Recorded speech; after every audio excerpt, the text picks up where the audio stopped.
This is the Besotted Pride of West London podcast, and it's the season start podcast, the first podcast of the season. Well, not quite exactly. Well, it is, I suppose it's the first podcast of the season. It's the first match of the season. We've got Tottenham Hotspur coming down to New Griffin Park, and we're finally getting excited. It's a bit of a weird one because it's one of those ones that's been looming in the background for ages. All of a sudden, bang, it hits you right in the face. And we've been to pre-season games, we've been to the pub, we've been going to the beach, we've been doing all the sorts of stuff. But all of a sudden, football is back, and I'm feeling really good that football's back. My name's Billy Grant. I'm sitting here in the virtual joint with Laney in the house. Laney, you happy that the season's back? Yes, I am. I'm really excited for it now. It seems to have been a kind of a long build-up with us going away to the States and the Lille match at the weekend. We seem to be ready. There's obviously a big bit of looming news that's been hanging over us pretty much the whole summer, which looks like it's come to a head. But yeah, it's great that we're back in the Prem and we've got such a big game as the curtain raiser. So and Tottenham are obviously with their own transfer issues as well. With Harry Kane, looks like he's about to sign or about to go. So yeah, it's a really kind of buzzy start to the 23-24 season, mate. Definitely a buzzy start, as you say, as a Bees fan, and there as well. So, like I said to you, first of all, I want to sort of a big shout out to everybody who has listened and supported us all through the summer. As you know, like I said, we went to America and we did a podcast every day. Check it out, prideofwest.london. It's definitely really worth checking out. Like I said to you, all the American bees that we met out there, the Peruvian bees, the Idaho bees, the Tallahassee bees, the Houston bees. There's all sorts of characters that we met out there. You should definitely check it out because you'll definitely get a flavour of the American culture and the Americans supporting football. We're not going to say soccer, and also kind of, just our thoughts behind it and also their thoughts behind supporting a team like Brentford. Why do they support teams like Brentford? So check that out, prideofwest.london, like I said to you. But, they were getting as excited as we were for the first game of the season. We're very lucky because fans can get out the stadium, watch a game. At the moment now, there's lots of activity happening between fans trying to work out, whether or not they can, transfer their tickets over because some of them might be on holiday. How fans are going to be getting ready to get down to the pubs early, down to the Globe and all places like that as well. So there's a lot of activity, but also in America, as we found out, there's a lot of activity where people are stationing themselves in different bars. I didn't realise there were so many Bees bars all around the States. So we got the New York City Brentford bar as well, which is gearing itself up on Sunday. And I'm actually going to be back in there on Sunday in the bar in New York City on Bleecker Street as well, the Red Lion. So I'm very much looking forward to doing that as well, with the core man and his crew down there as well. And also there's the Washington Bees. They're going to be gearing themselves up in Venice to watch the game as well. And there's plenty of others, Atlanta Bees and all that lot. So it's really interesting to find out, like, it's not only our routine that you have to look forward to. Like I said to you, there's all sorts of different routines going all the way around the world, and there have been wild with our Hong Kong Bees and our Dubai Bees and our international Bees. I mean, just before we just kind of move on to the season, Laney, we kind of knew that this was happening, but kind of how blown away are you by this, kind of finding out there's almost like these little subcultures of bees happening everywhere, and you've actually had a chance to actually see them? Yeah, it was a real eye opener to see it in the flesh, if I'm honest. And I'm not even sure the club itself are kind of really aware. And I think they're probably more so now because they laid on fan gatherings on the evening before most of the games over stateside. But that was just the tip of the iceberg. I think the Philadelphia one, there was a couple of hundred plus Brentford fans that had kind of congregated at that pub. Less so at the other two venues, but I inside the stadiums, because we weren't able to kind of, it wasn't easy to buy tickets all together. We were kind of dispersed, but it was mind-boggling just to see how many Brentford shirts were around, and we're talking, thousands, and it's something that. As I said, it impressed me. They were all really into the Bees, and they actually, by and large, all got us. They understood the culture, and the reason they followed us was due to our exciting brand of football and the underdogness of us. So it wasn't all about just because we were in the Prem, but the global audience just increases week on week, and this game against Spurs will be beamed around the world, and if we can pull off another one of our brilliant performances and brilliant wins, it's only going to underpin what's already started to happen. So yeah, it was brilliant to see. But my own routine is sort of match day, getting down to the pub, getting into the game. That's not going to change. But yeah, you're right to highlight the fact that beyond that, there's tens of thousands that are kind of tuning in and rooting for us. That's right. And talking about the Spurs game, we're going to be talking about the Spurs game a little bit later. We've got Ricky from Last Word on Spurs, and he's going to be giving us the lowdown on that Tottenham game. But just going back to this season, I mean, like I said to you, we've had these pre-season games. We won't go into it too much because, like I said to you, you can check out the American tour on PrideOfWest.London. And also, we had the Lille game at the weekend, and there was a post-match podcast after the Lille game as well, where, fans gave their impressions on that. A 0-0 draw that was. There is...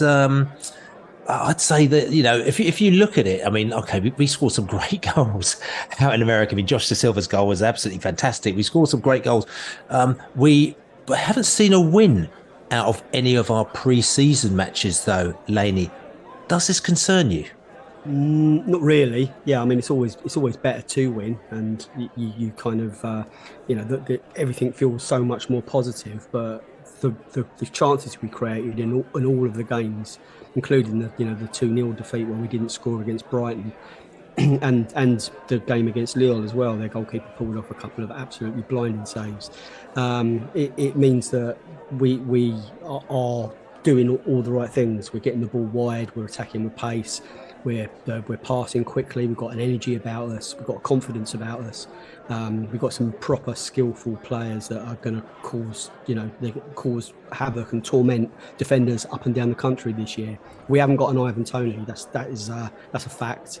And Weiss looked all right. And Kevin Schade, who I think we're all expecting to be the one that kind of fills those Ivan Toney shaped boots, he was kept a bit of a secret on Saturday morning.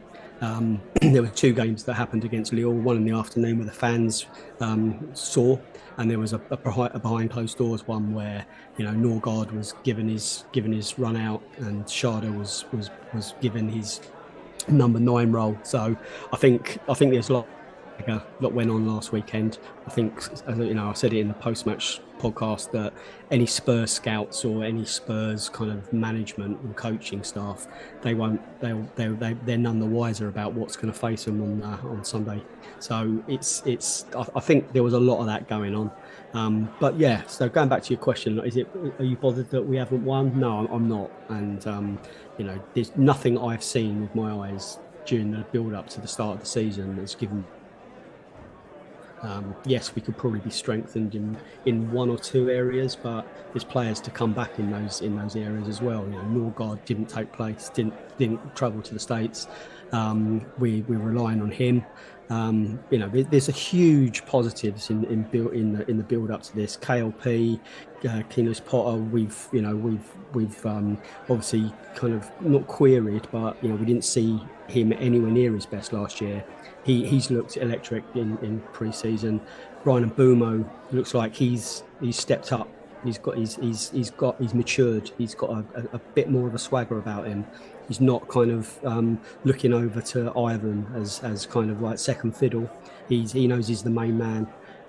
There's a couple of areas. Flecken hasn't had a brilliant start, but he looked all right. He just needs to grow in confidence. I really do think that he's unsettled slightly with the move. He just needs to kind of just get minutes under his belt and make a couple of saves. I'm sure he'll be all right. So yeah, I'm not overly concerned, mate. Okay, and talking about Flecken, obviously Flecken's the goalkeeper we've just signed in as well from Freiburg as well. We've signed him in another about 10 million, 11 million pounds as he is to be the goalkeeper who is going to be playing alongside David Raya, because as you may know or may not know out there, because David Raya, his contract was up next summer. He decided that he wasn't going to sign a contract, which to us basically highlighted the fact that he wanted to move on.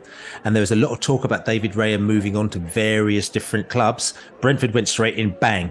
They bought Flecken. Now they've got to do a bit of work on Flecken, but they believe in him, obviously. But we had the scenario where at one moment, Tottenham Hotspur and David Raya were talking. and it looked like he was going to go to Tottenham Hotspur. And from what we could gather, the club was sort of going, all right, okay, well, let's see what's going to go on here. And even though apparently he was talking to Tottenham Hotspur and he'd done the deal with Tottenham Hotspur, the deal wasn't done with Brentford, so this deal seemed to have broken down. It's moved to the next level now. Now Arsenal have come in. Some people say surprisingly, and they've come in for David Raya. And now the deal has been agreed. In effect, it's £30 million that David Raya is going to go to Arsenal, has gone to Arsenal for. And he's, like I said to you, he is out the door. He's left. He's gone to Arsenal. He's very, very happy. Now, I'll tell you a little story there about David Raya, because David Raya always wanted to go to Arsenal. We know this as well. I think it was 3 years ago. Was it 3 seasons ago? It was either 2 or 3 seasons ago. Arsenal came in with an offer for David Raya for, I think it was £10 million. They came in for an offer for £10 million. He just went, yeah, you're having a laugh, aren't you? And so I don't think they pursued it anymore. They just kind of left it. And then they went on and they bought Ramsdale from Sheffield United. Now, interestingly, they bought Ramsdale from Sheffield United the season that Sheffield United got relegated back down to the Championship. So, he was relegated. He's going to be in the Championship. They brought him on board. I think they paid £24 million for him. And since then, he's gone from strength to strength. So they're very happy with the Ramsdale. Or question mark, are they very happy with the Ramsdale? Because he's done a job for them. Now, interestingly, all of a sudden, we've got this scenario where David Raya has got this move to Arsenal, and the first question you ask is, hold on a second, but they've got Ramsdale. And the thing that I said to myself is, does this mean that they're selling Ramsdale? Does that mean that they don't want Ramsdale, or are they going to be going for sort of kind of two high quality keepers, in the mixer, and they're going to be sort of kind of pushing each other for the first place? Now, for me, obviously, we talked about this before at Brentford. Brentford, they say in the Premier League, you always need a couple of decent quality keepers. But that's taking it to the next level. And my personal opinion is I think that Raya is going to be out pipping Ramsdale, and Ramsdale is going to be moving on from Arsenal. And it's not because I don't like him. He's not a great guy, but I think the way that Arteta wants to play, he wants to play with players like Raya, basically sweeper keepers, almost like a midfielder in goal. Okay. Apparently there's an article in the Players Tribune. If you check it out as well, there's an article, really good article, of Ramsdale, and he seems like a really, really nice guy. And he was talking about certain issues. He's talking about his brother, who his brother's gay, and he was talking about sort of kind of like the homophobia in and around football and in and around the players, and how it kind of peed him off a little bit. But also, he seems really grounded, a really nice guy. But then he flipped into talking about how Arteta wanted to play him, and he basically said Arteta wanted him to push up the pitch, and he was like, "What, you mean this far?" And then he's going, "No, even further." And then he's like going, "Oh my god, I'm practically on the halfway line." And you can see that it's probably something that he wasn't completely comfortable with, and I think that maybe Arteta's trying to push him to play in a particular way, because there's certain managers that do play in that way, and he's looked at David Raya. Obviously, maybe a couple of years ago Arsenal wanted to buy him beforehand, but he's now turned around and saying, "Listen, this is the keeper that I want. Let me get him in." Probably in a similar way that we got Thomas Frank in with Dean Smith. You just come in, you just sit there, just bide your time, just do your thing and whatever, and then we'll get you in eventually. Because I don't think there's any way that David Raya is going to be going to Arsenal thinking, I'm going to be sitting on the bench for the next 4 years. Absolutely no way, isn't it, Laney? No, you're spot on there. It's what David Raya brings to a team, and it's obviously what we're going to miss out on with him going. He is one of the most exciting, dynamic, front foot, great passes of the ball there is around. You look at his show reel, you look at his YouTube clips. We don't have to. We've seen it with our own eyes. But he's exceptional, and I don't think you can replace him. That's the the negative side of this. Yeah, we can obviously be pleased that it looks like we've got closure now, and there's kind of like this dark cloud that was hanging over our pre-season. It's drifted off to the Emirates, but we may not see his like again, and I think that's the thing that I'm scratching my head about with Tottenham fans, who seem to be kind of almost gloating that we haven't quite got what we thought we would get. We were holding out for 40 million apparently, and it looks like we're going to get 30. But there'll be add-ons there. There'll be other kick-ins there if he does the business. It's what it's the front foot way of playing, and you're right to highlight the fact that Arteta wants he's got a footballing philosophy, and he's got the kind of exciting players. We've seen what Raya can do at Brentford with our squad.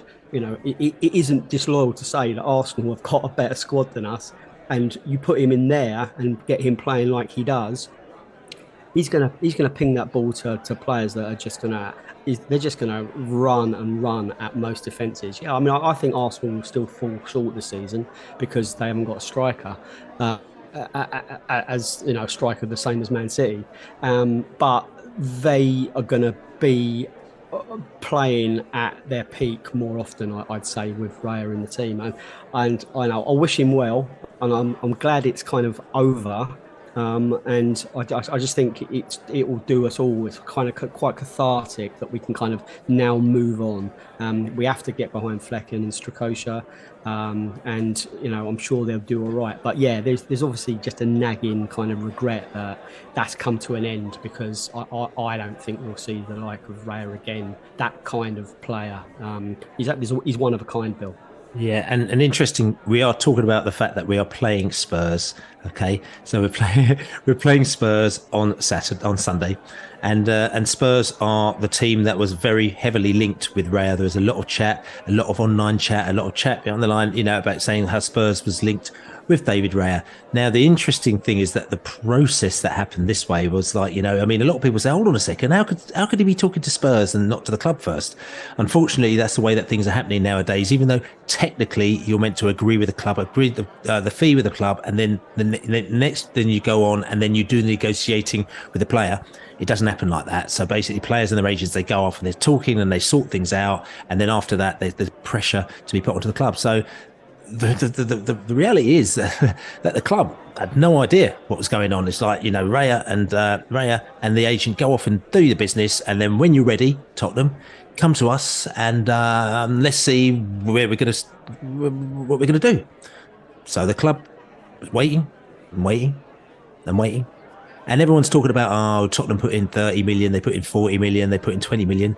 Tottenham did not bid at all for David Raya. There was a lot of talk about them bidding for David Raya, but there was not a bid that came in for David Raya. So all this talk about he should have gone here and Arsenal have got one up on this, that, the other, and Tottenham have done this, it's nonsense. Absolute nonsense. Like they didn't put the bid in, and the club weren't worried. I'm sure they weren't worried, because at the end of the day, they know, and they keep on saying the transfer window ends at the end of August, right? We still got plenty of time, we still got 3 weeks. They're like, anything could happen in 3 weeks.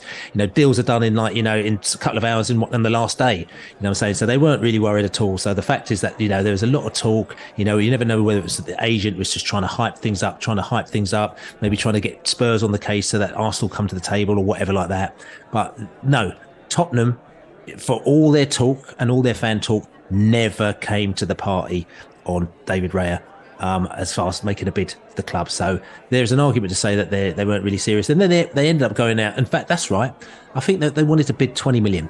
I think they were going to put a bid for 20 million, but they never put the bid forward because Brentford weren't going to accept a bid for 20 million. So the bid never came forward. So they ended up going buying the other player for 20 million now, the other goalkeeper. Now, whether or not this other goalkeeper is going to be any good for less money, it's kind of one of those weird ones. It's like with Tottenham, where they end up paying 5 or 10 million and getting a quality keeper, or maybe they might be doing the scouting very well and actually getting this other player, and getting this other keeper, and done the scouting well and just got this other keeper. I mean, Vicario from Empoli. That's right.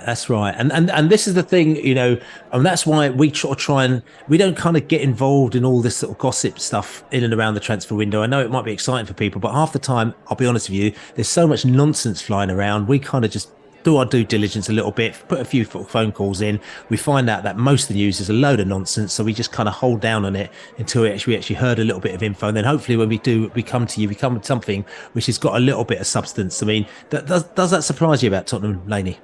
No, it doesn't surprise me at all, to be honest. They seem to kind of bask in being a law unto themselves, and they won't be held to ransom. Famously by Daniel Levy is kind of is criticised, but also lauded by Spurs. Like it's almost like they want him to spend more money, but when it comes to buying, they don't want him to pay.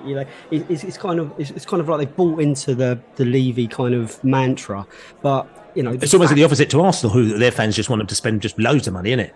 Kind of. I mean, I think I think is divided fan base. There are people that want him to go, Levy, and we saw that when we beat them at their place at the end of the season. There was banners around, and they want him out. But And we wanted him to stay. yeah, of course we did. But the fact is, while we're talking about it, and we have to, they have missed out because they've got a style of play problem that's been been there since Mourinho and Antonio Conte, and they've been seen as not playing the Spurs way and just being negative, and and the fans just really being unhappy with what they've been served up every week, and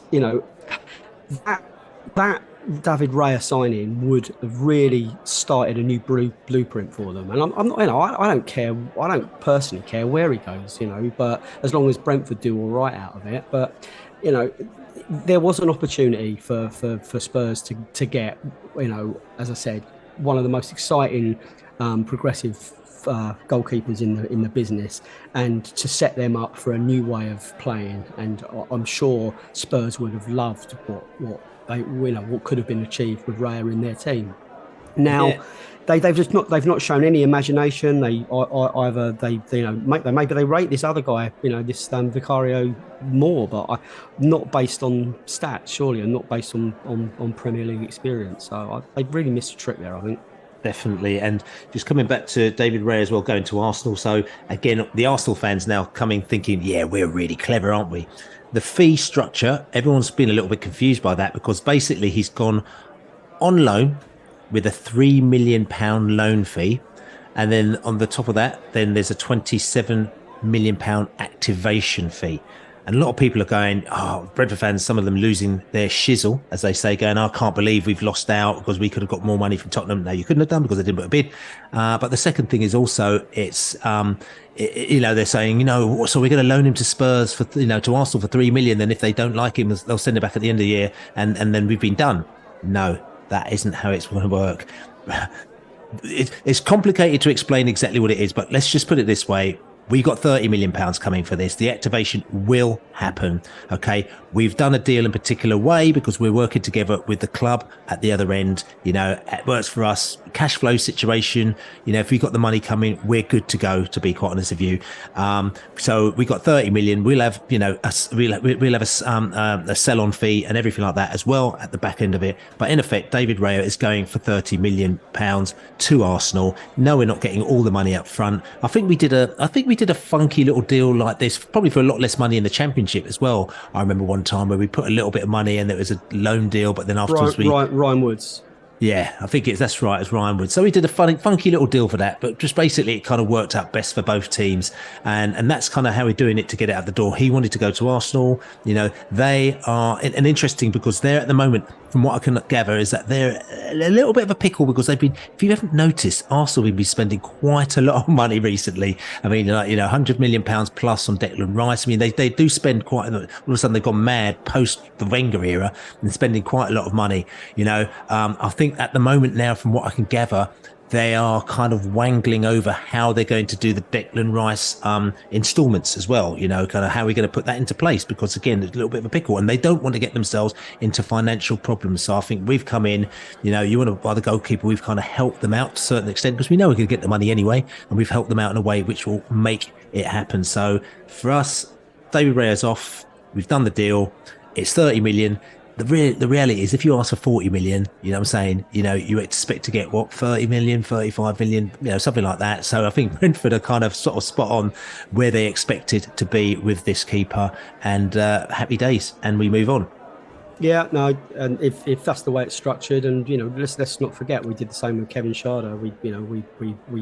We brought the player in, and we paid for him or the payment structure started 6 months further down the line. It's a little bit longer this time, but it seems to be the way that FFP is circumnavigated. It's kind of it's just working out different sort of financial year endings, isn't it, and putting payments into kicking it into the long grass slightly. So if it works for both of us, it doesn't affect Brentford's cash flow, which I can't see it being, 150 million a year we get for being in the Prem, give or take. That's best part of £500 million for 3 years in the Premier League. We haven't spent that on players. So it probably would obviously be better for everyone if they just bought the player and the money turned up in the back of a Brinks-Mac van the next day, but that's not how football works. So we're just kind of learning ourselves as well. What you can interpret, if you've got a glass half empty mindset, you can interpret it as us being done, but you give like Phil Giles and the team a massive disservice, because we haven't been shafted in the transfer window for over a decade, and you honestly think it's going to start now? Do you honestly think that we're going to give Arsenal such a gift and literally risk having our prize asset go there, get broken, handed back to us? That's just not going to happen, because that would be naive. So I yes, of course, you kind of like scratch around and you look for the facts, but it's, as I said, it's no different to the Kevin Schade deal, where we bought him in and we paid for him this summer. It all kind of got all the T's were crossed and all the I's were dotted, and it's going to be the same with Raya this time next year, and he's extended his contract by a year as well at Brentford. So we're protected. Yes, indeed. And interestingly, because Spurs fans are now feeling a little bit bolshy, they're feeling a little bit rolling their shoulders because Harry Kane has gone. As far as I was concerned, I mean, Harry Kane should have gone 2 years ago, but that's kind of us with our Brentford mentality. The guy is, a great striker. He scores some brilliant goals. But at the end of the day, he is coming to the, the sort of kind of peak of his career. And if somebody wants to offer you £100 million to us, you take that money, and your scouting system should be good enough so that you can find, a player or two players or three players that can make your team better. But not all teams work like that. So Tottenham have held on to him. Their fans and everybody just wanted to hold on to him again because they were worried they're never going to find another player like him. But he's gone. He's going to go off to Real Madrid, and they're going to get themselves roughly about £100 million. Bayern Munich. Bayern Munich, sorry, not Bayern Munich. I said Real Madrid. They're going off to Bayern Munich for £100 million ish. And Spurs fans are now feeling a bit bolshy. And I think there's one Spurs fan. He's actually a quite famous coach as well. I'm not going to mention his name. He's a good mate of mine as well. And we was having a little chat today, and he's saying, right, here we go. We've just sold Kane. We're going to come in and we're going to take Ivan Toney from you. 50 million.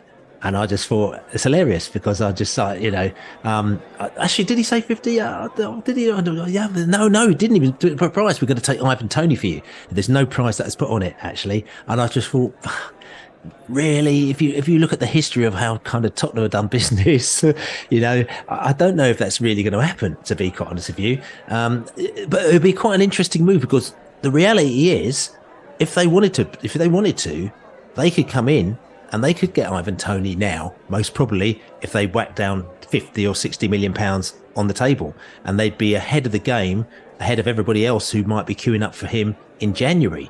Do you think this is something that might happen, Laney? Well, there is still, as you said, 3 weeks of the transfer window to go. If anyone has got an ounce of sense, there is probably a deal to be done there.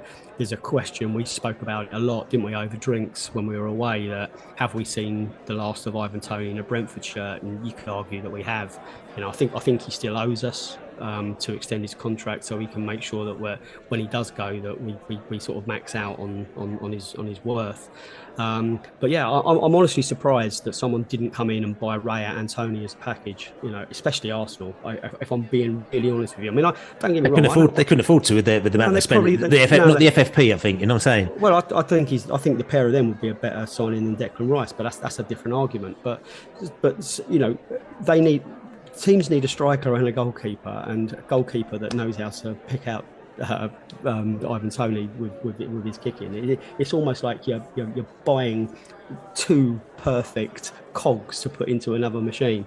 So I'm sure there's a deal to be done there. I mean, I don't want it to happen. I want them both to stay at Brentford, but I'm a realist, and at some stage we did have to go back to turning profits on players, because we have to remain a sustainable football club, and that is buying players in and allowing them to come to their peak and probably selling them on so we can improve and kind of move up the Premiership pecking order. So it's inevitable that he will go. Ivan Toney will do what Ivan Toney wants. We've spoken about this, and Ivan Toney will want a move fairly soon-ish, in the next year for sure. So yeah, I mean, he would be a really good replacement for Harry Kane for sure. And we had this argument when he got selected to play for England as well. Harry Kane obviously always comes first, because he doesn't have to explain his scoring record to anyone. But of the best of the rest, Ivan Toney is sort of just behind him. So if you are looking for a Kane replacement, Ivan Toney would be top of anyone's list. And talking about placements, talking about players coming in as well, the ongoing saga of Mr. Brennan Johnson from Nottingham Forest, that's been going on and on. A lot of people might think it's a bit of paper talk. My argument is that let's just say that, the fact that we were after, and we were not even sniffing around, but we put in a bid for Brennan Johnson when he was actually playing for Lincoln City. He was playing for Lincoln City on loan from Nottingham Forest in the playoff, all the way during that Division 1 season, and then he played in the playoff semi-finals and the playoff finals as well. Lincoln didn't get promoted to the Championship that year. He went back to Nottingham Forest. We put in a bid that year for I think it's about £12 million. Eventually it kind of went up to, and didn't quite come about. Brennan Johnson was an unknown quantity in Forest at the time that we actually put the bid in, because we didn't know what it was like, but we put in like a 12 million or maybe about, and I think they probably wanted 14 million. And we were like, he's played Division 1. We're not quite sure what he's like. They didn't take the deal. He carried on and he started playing for them that season, had a brilliant season. All of a sudden, in retrospect, you could go, could have paid the extra 2 or 3 million and it'd been completely worth it. But those were one of those things that had happened. He was unproven in the Championship at the time, did really well in the Championship. However, of course, his price is rising and rising. They got promoted to the Premier League, did well in the Premier League. At that stage, Brentford normally pull the ejector button and say, we didn't get in early like we normally do, and now he's much more expensive. We're not going to. But the fact we're still chasing Brennan Johnson and the price is 30, 35 million, whatever it may be. My argument is, I'm saying, and again, we do little due diligence, is that Brentford rate him. And I know for a fact that the coaching team rate him one of the highest players out there that they rate. So they're chasing him because they rate him. Of course, it's going to get to only a certain level before they may duck out, but we're rating the Brennan Johnson. Now, whether or not he comes in, there's a rumour, and I'm laughing actually, because we're talking about Tottenham again, there's a rumour that Tottenham are also interested in Brennan Johnson, but whether or not they do their usual Tottenham nonsense and start upsetting people by actually not putting the money down. I mean, they're trying to get the money out of us, you know what I'm saying? So try and get the money out of Tottenham, it might even be harder. So we got that scenario, yeah. So Brennan Johnson is one of the players that, yes, we are definitely still after Brennan Johnson, but we're after a number of players. He's not the only one. There's a number of irons in the fires are out there, and whichever one comes in, we'll bring it in. I mean, the Brennan we'll come back to in a moment, but the Nico Gonzalez is the interesting one now. He's Argentinian international, plays for Fiorentina, scored 14 goals and got 5 assists for them last season now. He plays up front, he kind of play on the left wing, but he also plays up front as a striker and also on the right wing as well. Good player. Lots of buzz around him as well. So this has come in as a little bit of a curveball on this whole kind of Brennan Johnson situation as well. And, we were sitting down there chatting saying, I wonder if like the Nico Gonzalez, they've sort of thrown that in there just to give kind of Nottingham Forest and Brennan Johnson a kick up the butt. Not saying we need to get Brennan Johnson to kick up the butt, because what I can gather, his relationship with Nottingham Forest has changed somewhat over the last couple of months when a few things have happened. I don't know if it's between him and the club and between him and the fans, whereas his dad and him were very loyally kind of connected to Forest. But I think a few things happened which probably has upset them a little bit, which means that they've been a little bit more open to looking at other opportunities. So that's what's quite interesting. But I think it's a case of actually trying to get the fee agreed more than anything else with the Brennan Johnson situation. But this Nico Gonzalez, he looks quite interesting, didn't it, Laney? Yeah, he does. He looks an incredible player, But the buzz, whether it's social media or whether it's factual, is it says the player is inclined to decline Brentford's offer. Winger not excited about a potential move. So maybe he's got his sights, and his agent's sights are further up the food chain than Brentford, but to achieve Premiership football in a really exciting team, he could do far worse. And it's just interesting to see us sort of like ramping up the kind of players and the prices of the players that we're interested in. The Brennan Johnson thing is one that doesn't go away. We could be kind of slightly accused of obsessing over the Brennan Johnson, the one that got away. There has been history. We've been looking at him and mapping his progress, and he's surely one that the DOFs and the team would be delighted if they'd have got that signature 18 months ago. But 40 million plus, it seems like that kind of breaks our kind of mold of what we're paying top dollar. And we normally pay less than top dollar and achieve the top dollar. That would be changing, flipping it a little bit. But if they see something there that will propel us into the European places, then I'm personally not as convinced as it seems they are. But who am I? It's another one with the Mikhailo Mudryk, where we were in and we bid a lot and it never quite happened, and then he went for silly money elsewhere.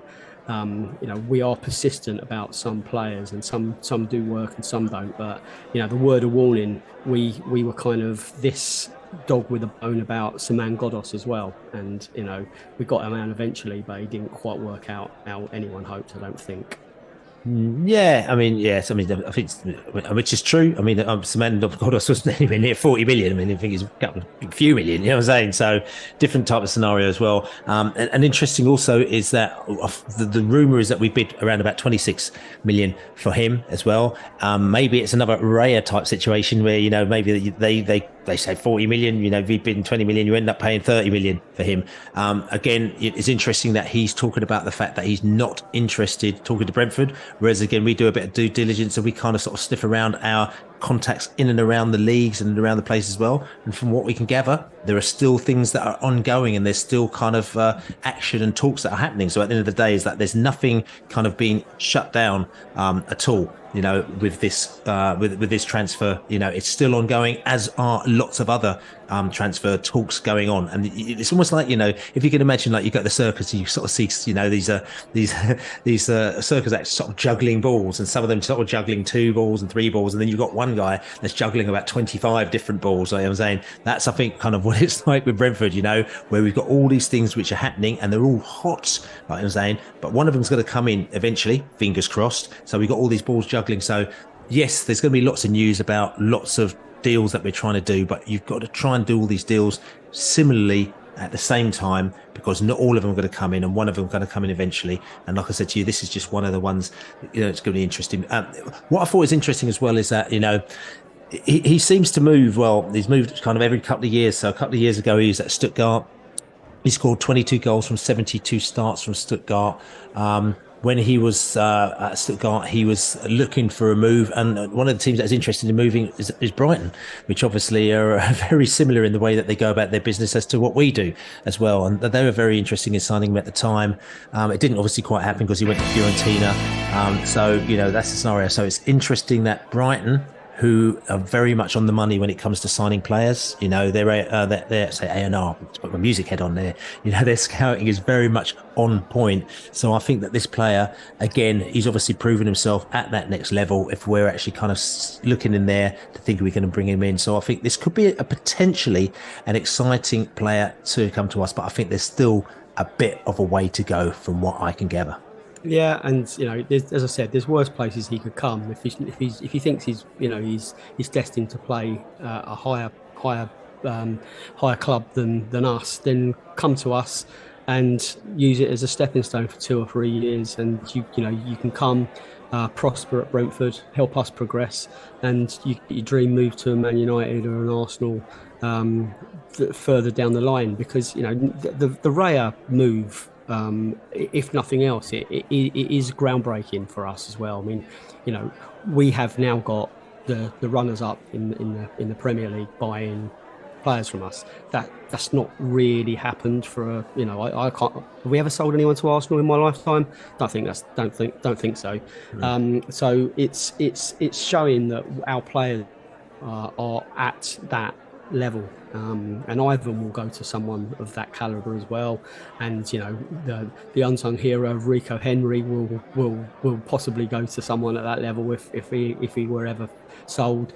We are that good now, and so if Gonzalez wants to come and put himself in the Man United or the Liverpool window or the Man City window, then come and do it in a red and white striped shirt, and I'm sure that'll happen. So I think he'd be foolish to kind of just go, oh, I don't fancy the name Brentford, I'm not excited by it. It's he just needs to look at what we've done and be a part of it. It's truly exciting. So I don't think any player now should just discount us as a move just because of our name. Absolutely not. So listen, I mean, no one's discounting anything at the moment, and I'm definitely not discounting the fact that we might actually score a few goals on Sunday when Tottenham come down to New Griffin Park. They're not going to be looking forward to it, even though saying that there's a little bit bullshit now.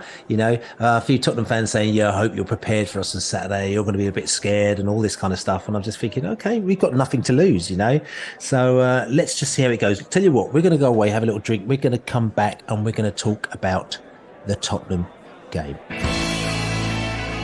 Tottenham coming to Brentford on Sunday. First game of the season, big game, London derby. We've got 3 London derbies lined up week after week.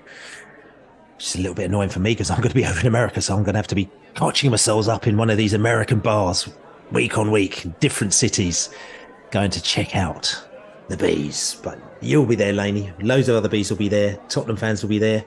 And it's going to be exciting. The weather's good as well. A few bit of drinking before the match, a bit of drinking after the match. Get yourself down the globe and have yourself a right good time, or wherever else you want to go, of course. Looking forward to this, actually. I'm looking forward to watching it on the other side of the pond. I know you're looking forward to watching it on this side of the pond, Laney.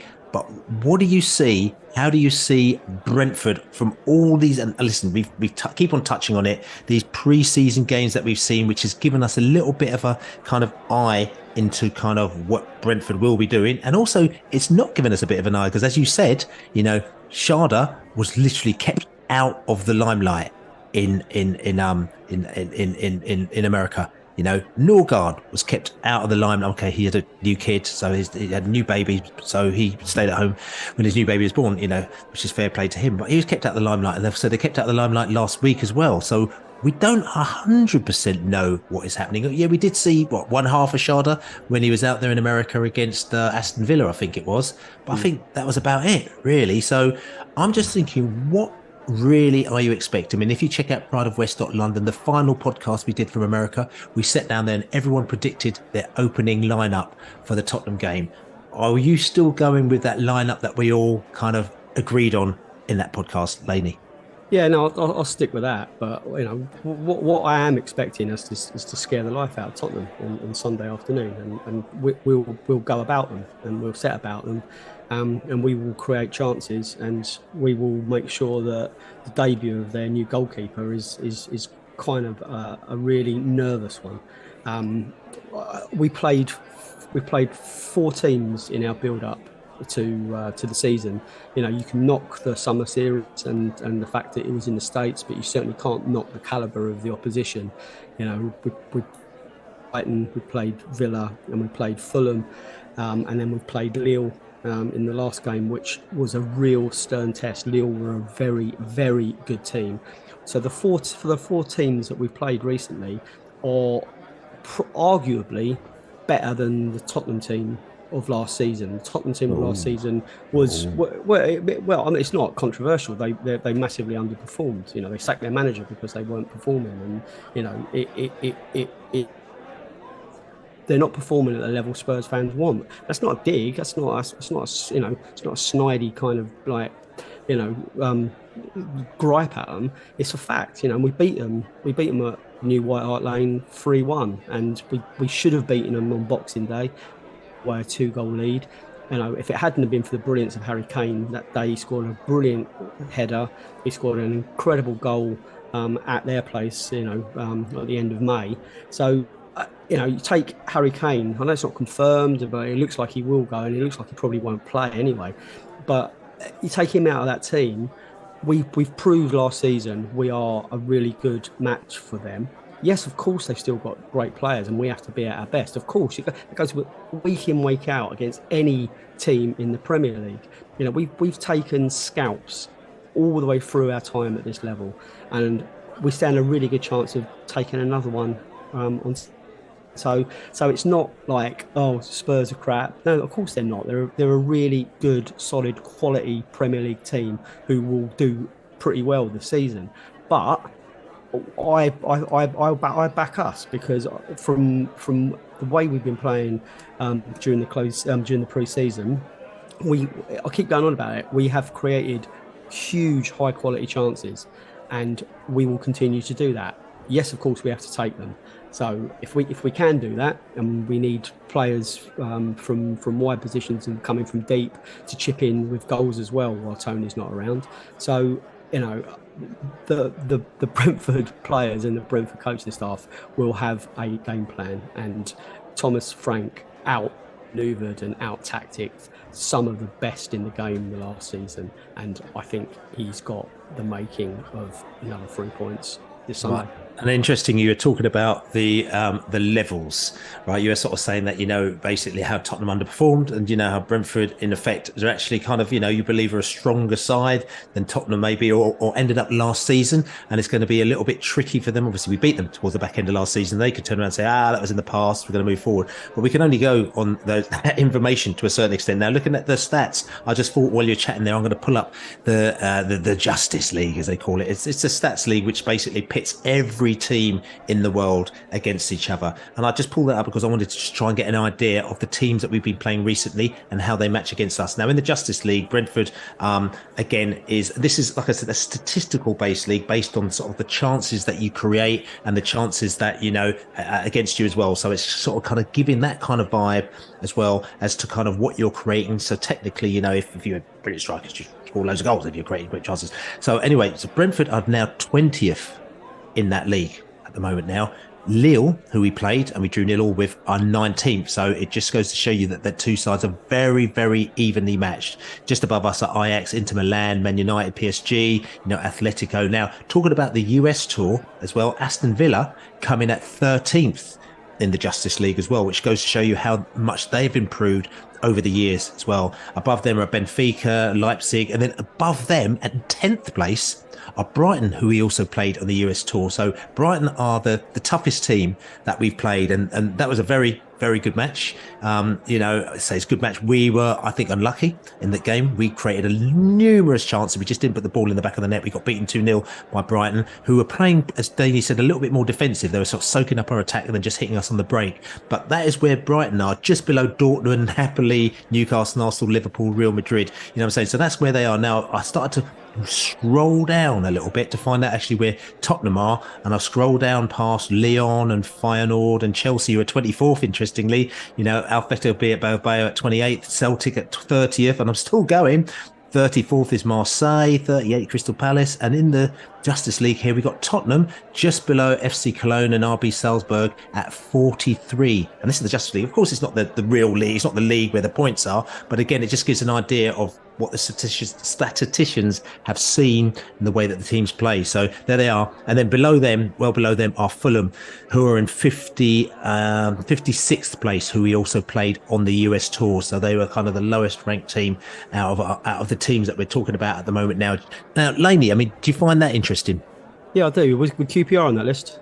Yeah, well, listen, keep on talking because I'm scrolling. I'm still scrolling down at the moment You now. need to get one of those like really fast mouse wheels. That's right. Help you go down pages really quick. I've just ordered another one on Amazon. Actually, I'm down to 157 and I haven't got there yet. But keep talking. Just keep talking about yourself. Get yourself a ladder. That's right. Yeah. Yeah, I do find it interesting. Yeah, I mean, we famously kind of almost apologise still for using this data and using the term XG as well.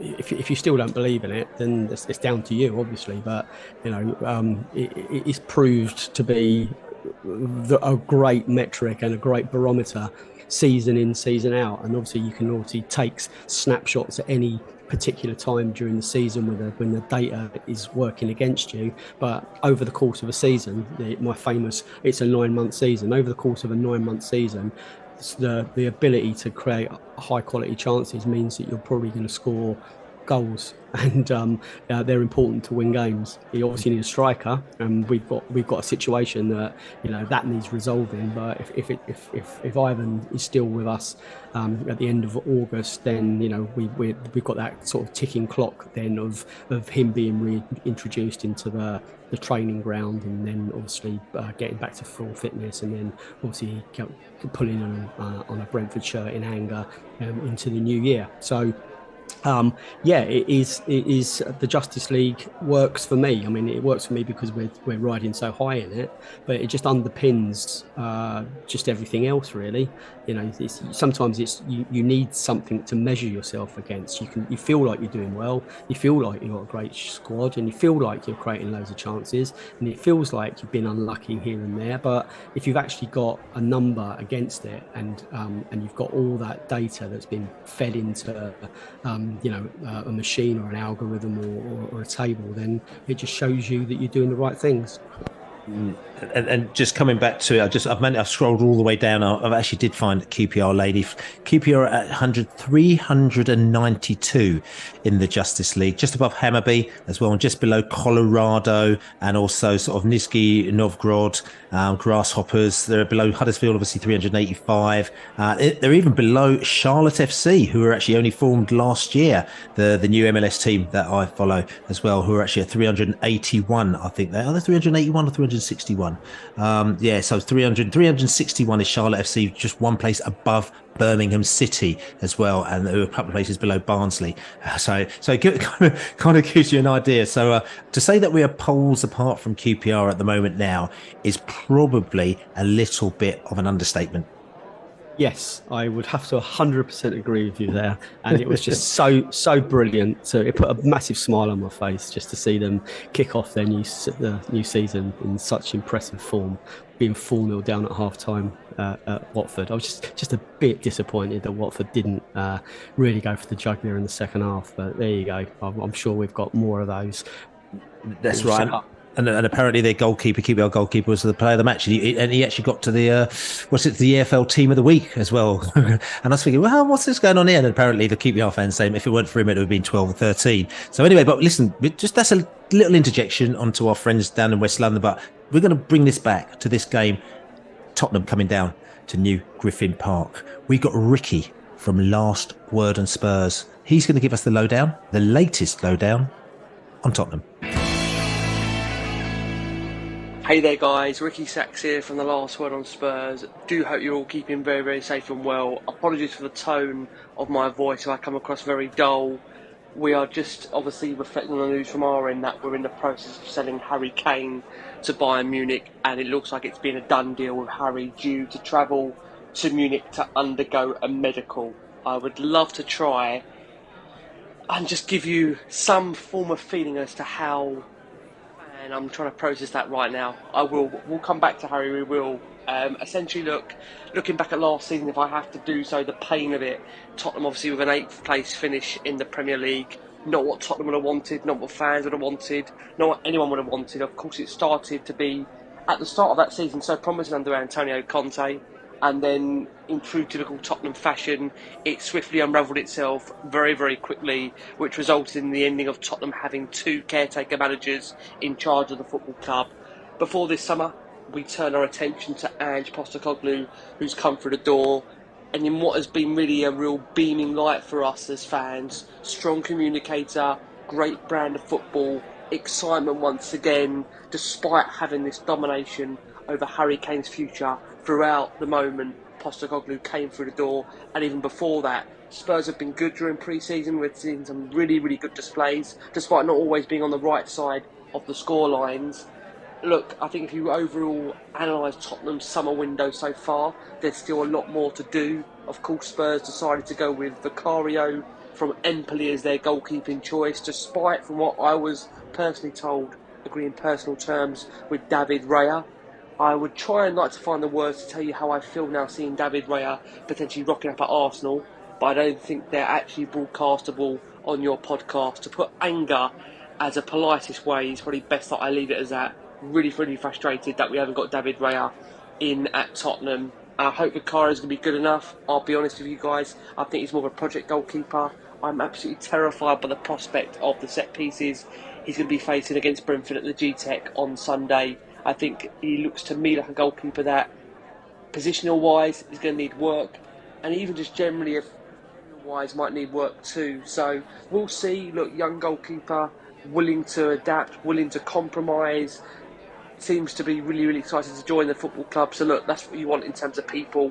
We'll give him every opportunity. In terms of what I've made of Tottenham's other signings this window, James Maddison, proven Premier League player. I think no one will argue the fact that he comes straight into Tottenham's first 11 and ultimately does improve us. Mickey van der Ven, who came in this week, obviously, look, he's a centre-back we've been crying out for. Absolutely rapid pace. A player that will still need to take time to adapt to the Premier League. Only around 40 Bundesliga appearances, so not too experienced, but a player that definitely is growing in stature as he gets older, so one to definitely keep an eye on. Mala Solomon, of course, coming through the door. We would own him from Fulham. Again, free transfer, risk-free from Tottenham, really, if we're being honest with you.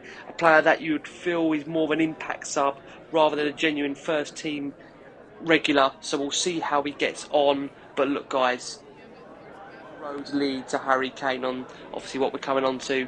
It looks like ahead of the game against Brentford, where within 48 hours of this game being prepared, Harry Kane looks like he will no longer be a Tottenham Hotspur player. He looks like he will be travelling to Bayern Munich to complete a medical and sign what we understand to believe a 4-year contract with the German Giants. Difficult to accept it, difficult to process it, but look, Harry Kane looks like he won't be a Tottenham Hotspur player. Of course, ahead of the first game of the Premier League season, he made it clear from his perspective he wanted this situation resolved before the start. He's got what he wanted. Whether he really wanted Bayern Munich, I'm honestly not too sure. I can't see any upside in losing Harry Kane. That's my personal opinion. You know, a guy that guarantees you 30 goals a season over the course of the last 8-9 seasons. Unbelievable leader. Unbelievable talisman. Would have, I'm sure, been Tottenham's captain this season with Hugo Lloris to depart. So I'll be honest with you guys, I'm still mentally trying to come to terms with that, and I won't be able to come to terms with it, to be honest with you. In terms of what I'm expecting against Brentford at the weekend, I think I've already kind of laid that out for you. I'm expecting Brentford to be really, really competitive. Definitely, obviously, a threat for us to set pieces. It's never an easy place to go. The one thing I do take away from Brentford is that you are in yourselves a little bit of a transitional period. Of course, not your first choice goalkeeper in there, in David Raya, and obviously having to find a replacement, which you've now done. And also the fact that Ivan Toney is out now for a considerable period. So many would argue this is now the perfect time to play Brentford.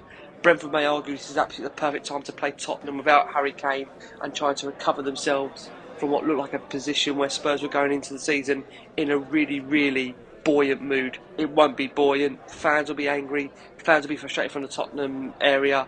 And I'm sure you'll see at the weekend Tottenham fans really voicing their disapproval towards the hierarchy and the board for sanctioning the sale of Tottenham Hotspur's greatest ever footballer in the modern era, their greatest goal scorer.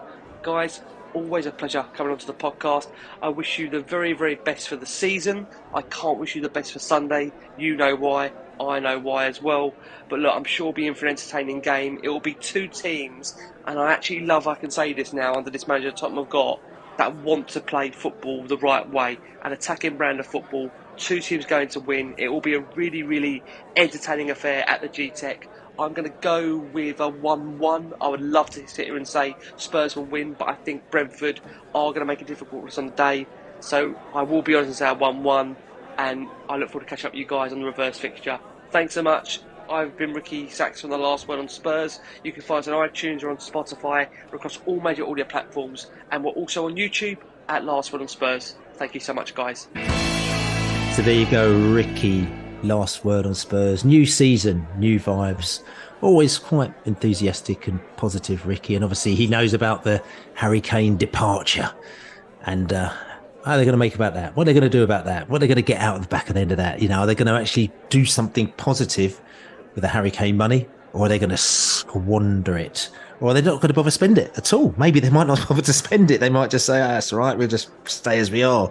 But I think they need to do something, because if not, there's going to be a bit of barracking from the terraces again, aren't there? There's going to be a little bit more of a kind of, get him out going on, isn't it?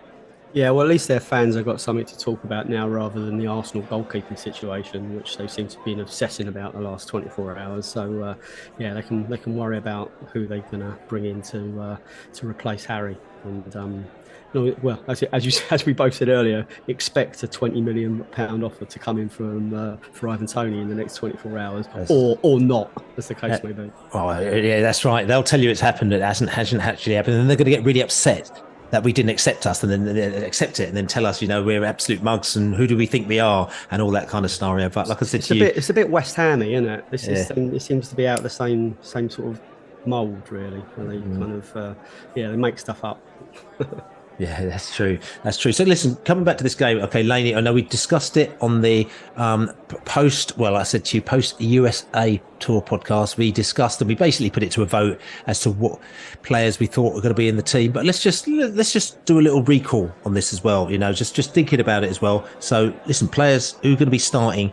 The starting 11 for this match. I mean, obviously, we talked about the idea of David Raya being in goal if he was available, but that wasn't really going to happen. I mean, I know he went to America and he appeared for a little bit in the Fulham game, but he kind of disappeared after that. And I think that was probably the time when they kind of got a sniff that somebody else is going to be in for a minute. So there's no chance that David Raya was going to be playing in this game. So we got Flecken, we got Strakosa. Flecken's going to be in goal. He had a little bit more of a calm down game against Lille, didn't he?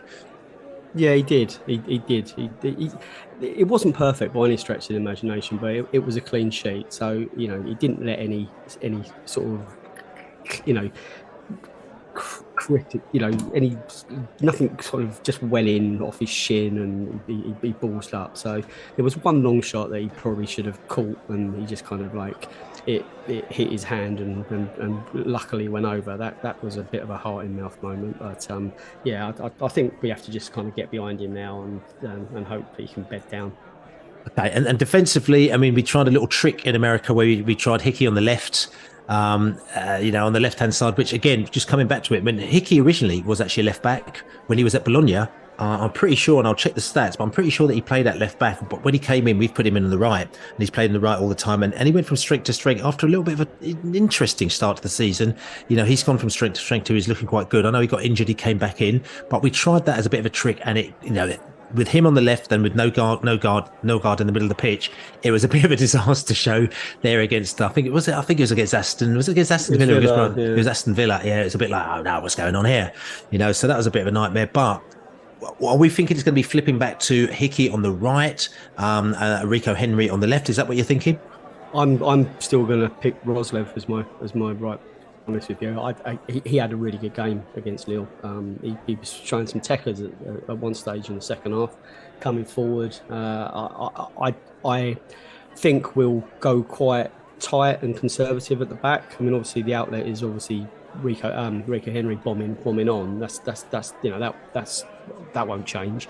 But I just think we'll go Roslev, Pinnock, me, Henry at the back, and that's what I would do. I mean, Thomas, he may pick Hickey, and we've got two players coming forward that we've got to give him something to worry about. I mean, Roslev doesn't give you that raw pace, but he does come forward. He's not shy of crossing the halfway line. So he's not vastly different, but they certainly are. They do offer you something different. Hickey seems to be faster. And I noticed you just went straight in for, went for the me and the Pinnock combination. So you think Nathan Collins, no, you're on the bench, mate. Personally, yeah, I think he starts on the bench. Pinnock and me are bedrocks at the back. I just don't see us risk changing that unless there's an injury. Yeah, okay. And obviously in the centre of mid, we haven't seen him as such because he's not being kind of presented to us, but he did appear behind closed doors against Lille, but we weren't allowed to see it. Now, the due diligence, again, I use the word due diligence, basically done a bit of sniffing around, and, Norgard is available and he's fit. So do you fully expect to see Norgard in that CDM role? 100%, yes. He's been a player that we've kind of missed for sure, to be able to give us that kind of like real knowledge of how really we are going to be this season. Such an important player for us. Yeah, and also, again, we're going to go another player that's, he's a bit of a shoe-in, again, if he's fit, and he is fit because he's been playing, but Jensen as well. So you presume that Jensen's going to be one of our midfielders, is that right?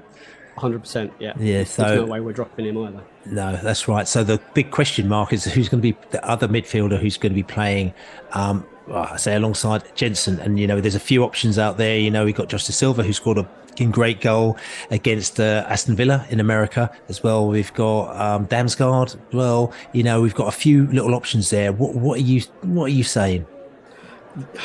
To me, it's down to Damsgaard or Janelt, really. I probably go Janelt. It just gives you just more strength in the middle there. You could argue that he's slightly similar to Norgard, but I think we go hard, and we just get the ball out wide, and that's we just have to cut the supply to their forwards, whoever it may be. I don't know who they're going to start. So it's an interesting one. I'm sure with Kane out of the equation, we may go more confident, Bill. That means that Damsgaard will come in because we're actually more confident that we can just get at them rather than sort of defend against Spurs. Yeah, and for me, I'm actually going to go Damsgaard, just because he kind of seemed a little bit lively when I saw him, a few times when he came on in America, and I'd like to see what he can do in this one. So we're going to go three up front. Obviously, there's no Ivan Toney. So what is your three-man combination up front, lady? Brian and Bumo on the right, KLP on the left, and Mr. Shaw down the middle, or Mbumo and Sharda, moving around a bit. But that's what happened with Tony to a certain extent, and they both can swap around. Sharda's okay, he's quite devastating on the wing as well. So yeah, but I'll give Sharda his number 9 to start. Yeah, and I think I'm the same as yourself. KLP, like I said to you, he had some really good touches, some really good games over in the States, and it's almost like you've got to sometimes just give some players a bit of a run out. And for him, instead of chopping and changing the whole time, give him a bit of a run out. And I think he deserves a bit of a run out to see what he's like. He had, there's one game where he just took a touch from heaven.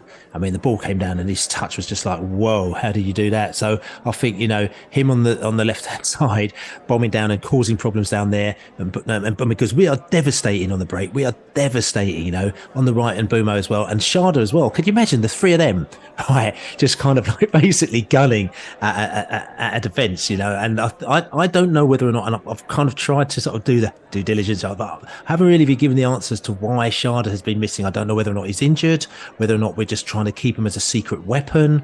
I don't know quite, because obviously with that US tour thing, it was all over the TV. It was a really high profile kind of pre-season, whereas normally if you play a pre-season, you're kind of tucked in a little bit and you play some matches and somebody might have to request a video to have a look at it, but this is properly high profile. So maybe we were trying to keep our cards close to our chest in this one with Sharda and the other moves that we're doing, and we'll see what they're going to do. But I think that if he's on his game, there's that one moment when he got away, and the only thing I think the opposition could do is just take him out, because that's all they could do, because he was just so fast. So I think it's going to be a really interesting challenge between us and newly fresh Tottenham with their new manager in tow. Yep, Eric Dyer, he's past his peak, and I think he's in for a really, really tough afternoon, unless he's injured and not available, which I'm not aware of. But I think there's a lot for Spurs to be worried about. Take nothing for granted, but all the evidence is that we are Friday, Saturday night. Sunday. It's we would have seen everyone else play their games. Everyone's going to be bang up for this one. It's going to be a decent atmosphere in the stadium, and I just think it's all shaping up for a really good start to the season. Excellent. So listen, Laney, I'm going to have to ask you for a score prediction. I am going to go for a 2-1 Brentford win. Well, I'm going to start off where I kind of was very successful last season. I'm going to go 2-0 to the mighty bees.